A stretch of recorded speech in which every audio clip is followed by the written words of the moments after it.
Ngayong araw guys, mga alimangong matataba nga pala ang lulutuin natin dito ngayong araw. At talaga naman guys, napaka-overload nila at punong-puno sila dito ng alige. Sobrang sarap nga pala guys ng pagkakaluto namin dito ngayong araw. Kaya samahan nyo guys kaming pumood trip ngayon. What's up mga napadaan lang? So ngayong araw nga guys, maaga na naman tayo ditong tinanghali ng gising. At syempre kasama natin yung mga tropa natin dyan na sina Angelo, Miguel at syempre yung tropa nating si Dugong na malakas pumood trip. Eto nga pala guys yung mga nahuli namin na sobrang tatabang mga alimango. At eto rin nga pala guys ang gagawin naming pang food trip ngayong araw. Kaya nga guys, humanap lang tayo dito ng napakagandang spot at napakagandang view para maluto yung ganito kasarap na pagkain. Syempre guys, pagkarating namin dito ay nagpasigaan agad kami ng apoy para makapag-start na rin guys tayo makapagluto kaagad. Napakaganda nga pala guys ng spot na napuntahan namin ngayong araw at saktong-sakto guys, napakagandang view rin dito kasi napakalaki ng high tide. Ang unang first step nga pala guys natin gagawin dyan, papatulugin natin itong mga alimango at ibababad natin sa malamig na tubig. At syempre mag-aget na rin tayo dito ng napakaraming bawang kaya simulan natin guys. Dahil nga guys buttered garlic ang lulutuin natin, syempre kailangan guys nating maggayat dyan ng napakaraming bawang na ilalagay natin dito sa mga matatabang alimango. Alimango guys.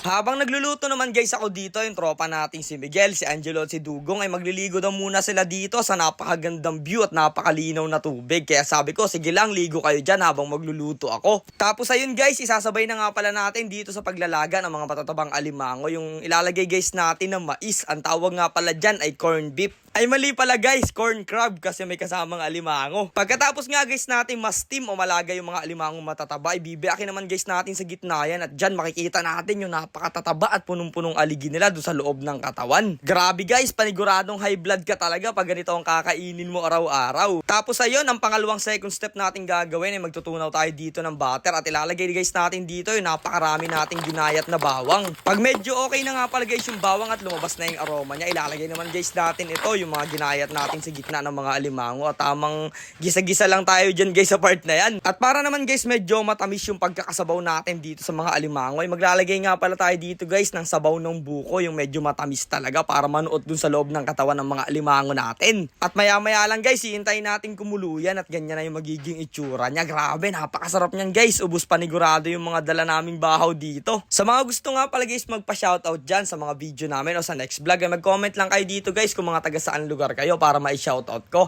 At sa mga makakapanood dito na followers namin, palambing naman guys, paki-like naman. Guys, food trip tayo.